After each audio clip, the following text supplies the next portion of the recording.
picture anagram here, you see a lot of activity on the Earth. Primarily, there's volcanic activity. A lot of this has to do with the lava coming in from underneath the Earth that are heating up. And we have an extrasolar objects that are coming into our solar system, which is heating up the Earth and heating up all the planets in our solar system. And as it gets closer to Earth, we're going to see more of these effects manifest. But primarily volcanoes, more volcano activity. The rumblings under the Earth are going to affect earthquakes, such as California. And we are going to have a lot of high winds and hurricanes here, as you see here. So here we go. I'm going to read in the AI. We have hurricanes, volcanoes, earthquakes, all on the rise. High winds, and these are things we've been seeing over the last. I've been documenting this for about 7 years now, but all the earthquakes, volcanoes, hurricanes are all on the rise, and they're accelerating. And they're going to get worse. So we're reaching a tipping point, which is coming up soon. I believe that's in 2020. I believe California is going to have some really big quakes. So they had one big one, actually 3 big ones this year. And if you look at my previous RV, I described that. But that was just the preliminary stage.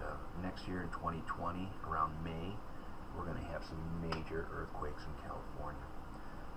So just as a disclaimer, this is only a prediction, an RV prediction, but if I were living in California right now, specifically around San Francisco, I would get the hell out of there. Asteroids, inbound extrasolar objects. So in my vast research, I've discovered that there are planets in collisions every 3,600 years, and we have things that happen on Earth. If you look at the Exodus, a lot of people disclaim religion in the Bible, but there's a lot of stories in the Bible that go back before the Bible. Genesis, Exodus, all these things, they describe floods, traumatic events on Earth, climate changes, the seas parting. I believe these things actually happened, but over time, you have translations and people rewrite things, and they get, a lot of the important details get edited out. But if you go back to the ancient Egyptian texts, in the Colburn Bible, for example, they talk about a great destroyer. It's also called the dragon, Planet X.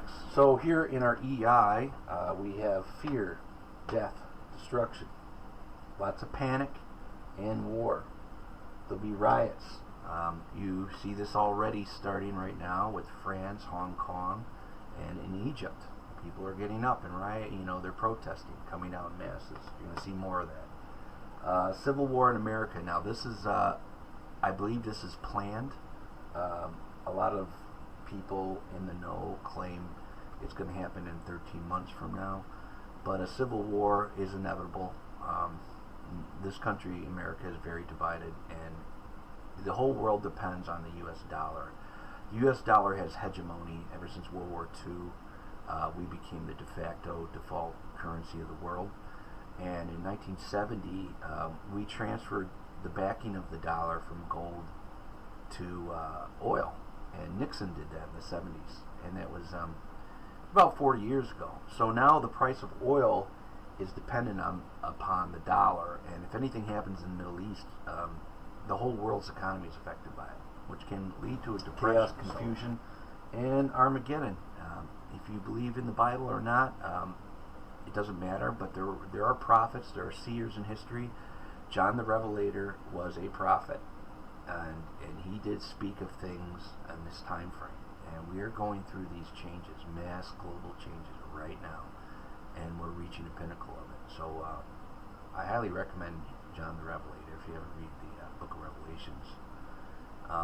And you've got to look at this from a mystical point of view. You can't believe everything literally, but if you look at it as images of someone looking at the future from 2,000 years ago, they thought a lot differently than we did.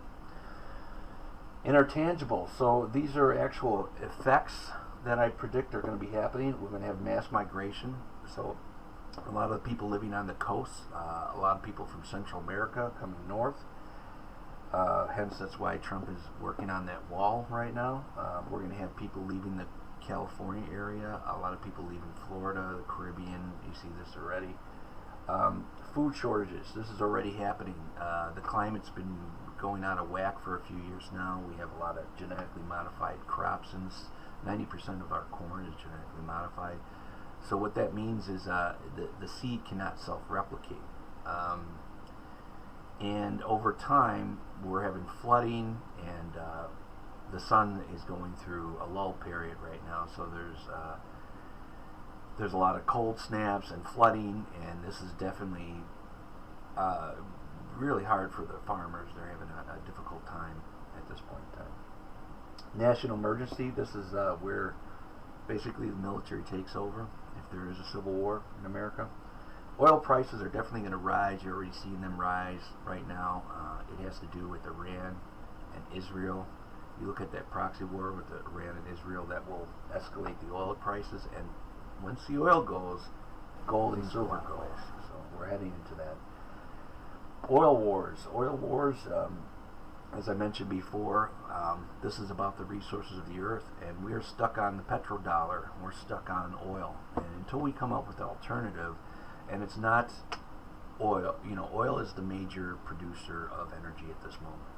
Wind, solar, and hydro, these things will not compete with oil. They just do not physically. And if you look at the molecular structure, oil can produce a ton of energy, and it's what makes the world go round at this point. And until we come up with a real alternative that is comparable to oil, this isn't going to change. So prepare for resource wars, and that's going to be centered around the Middle East and you know, areas like Venezuela, where they have a lot of oil, uranium, natural resources. Saudi Arabia, Iran.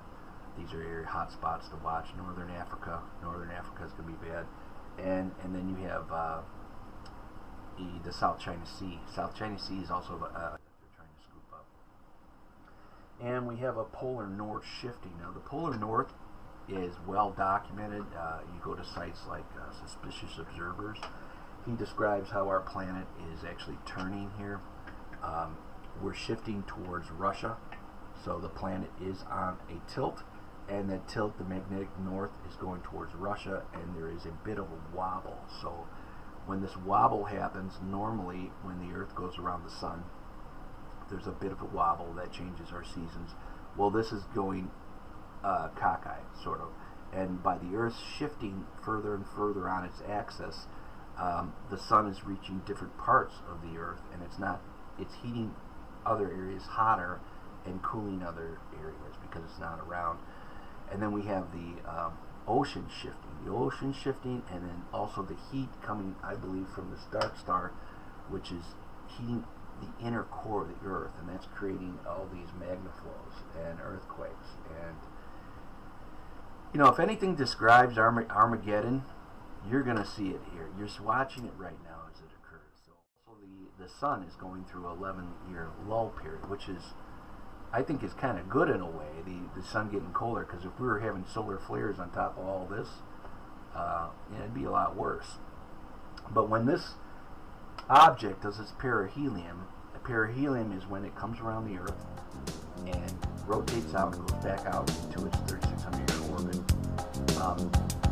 That's when I believe the sun's going to happen.